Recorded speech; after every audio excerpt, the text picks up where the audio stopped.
అష్టలక్ష్మి పీఠాధిపతులు శ్రీ దండి స్వాములు వారి ప్రథమ పుణ్యారాధన కార్యక్రమం సోమవారం నిర్వహించారు.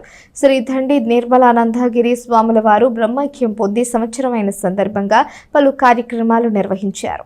స్థానిక కొత్తపేటలోని అష్టలక్ష్మి పీఠం భక్త బృందం ఆధ్వర్యంలో శ్రీ దండి స్వాములు వారి ప్రథమ పుణ్యారాధన కార్యక్రమం సోమవారం ప్రారంభమైంది. శ్రీ దండి నిర్మలానందగిరి స్వాములు వారు బ్రహ్మైక్యం పొంది సంవత్సరమైన సందర్భంగా 2 రోజుల పాటు పలు కార్యక్రమాలు నిర్వహించే విధంగా ఏర్పాట్లు చేశారు. స్థానిక కొత్తపేటలోని తెనాలి రామకృష్ణ కవి కళాక్షేత్రంలో మొదటి రోజు స్వామీజీ మాతాజీల ప్రవచన కార్యక్రమాలు జరిగాయి. దేశంలోని వివిధ ప్రాంతాల నుండి సుమారు 20 మంది దాకా స్వామీజీలు మాతాజీలు విచ్చేశారు. సోమవారం ఉదయం నుండి జరిగిన శ్రీ దండి స్వాములు వారు ప్రథమ పుణ్యారాధన కార్యక్రమంలో వారు పాల్గొని ప్రవచనాలు చేశారు. మంగళవారం మధ్యాహ్నం వడ్లమూడి విజ్ఞాన్ కాలేజీ ఎదురుగల స్వామివారి సమాధి శ్రీ శివగురు మందిరం వద్ద స్వామీజీలు మాతాజీలచే శివలింగ ప్రతిష్ఠా కార్యక్రమం ఎంతో భక్తిపూర్వకంగా నిర్వహించనున్నారు. మంగళవారం మధ్యాహ్నం నుండి అన్నప్రసాద వితరణ జరగనుంది. భక్తుడి యొక్క వందనం భగవంతుడికి బంధనం, భక్తుని వందనం భగవంతుడికి బంధనం. పదయ్యా మీరు వందనం, నాకు బంధనం అయింది పదంగా అన్నారు. వెళ్ళారు, స్వామివారిని చూస్తూ చేశారు. ఆ మూర్తిని ఇప్పుడు మేము అక్కడ పెట్టుకోవడం జరిగింది. మరి అధిష్టాన మందిరంలో అది ఊరుకోలే, నేను పంచలోహాల మూర్తికి చేశాను, అది బాగా రాల. ఇంకో విగ్రహం ఆయన పోటాపోటీగా చేశాడు, అది బాగా రాల. నాకు నచ్చల. నేనంతే, మాకు స్వామివారు సహవాసం కదా, నచ్చకపోతే అది 4 సార్లైనా పడగొట్టి కడతాం. ఏదైనా సరే, ఏ కార్యమైనా సరే నచ్చే వరకు. ఆ విధంగా నాకు నచ్చల. స్వామి నాకు నచ్చలేదు స్వామి, పంచలోహాల మూర్తి, ఆ మూర్తి నచ్చలా, ఈ మూర్తి నచ్చలా.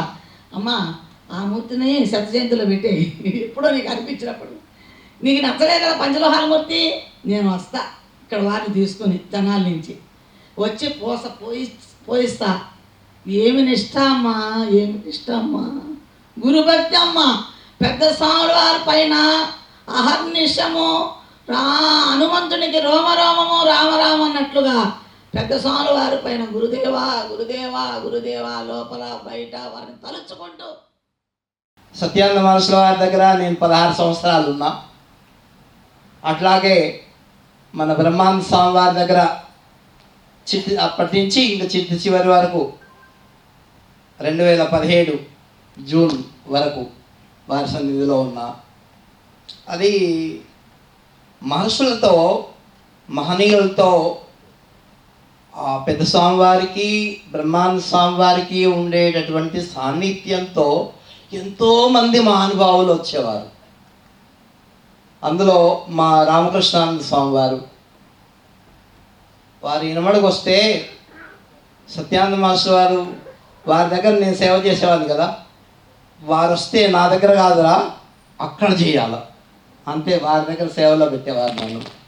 అంటే అట్లాగే ఏ మహానుభావులు వచ్చినా వారితో నేను చిన్నవాడిని. మా స్వామివారు దండి స్వామివారు వస్తే ఏమబ్బాయి అనేవారు. అంత ఆప్యాయత. వారికి చిన్న బ్రహ్మచారులని తయారు చేసి వాళ్ళు సన్యాసులుగా మానసికంగా ఎదగాలనేటటువంటి అపేక్ష అమితంగా ఉండేది. అంతా కాదు, దానికి మితి అనేది, అంటే అట్లా వారిని ప్రోత్సహిస్తుండేవారు. అందుకే నేను సన్యాసం తీసుకున్నప్పుడు వచ్చాను స్వామివారు. నాకు అప్పుడు గుడ్డ కట్టుకోవడం తెలియదు, అంటే మామూలుగా లుంగి కట్టుకునేవాడిని. అట కాదురా అని చెప్పి ఏకవస్త్రము నేను ఇప్పుడు ఎలాగైతే కట్టుకున్నానో వారు నేర్పించారు దగ్గరుండి కట్టి.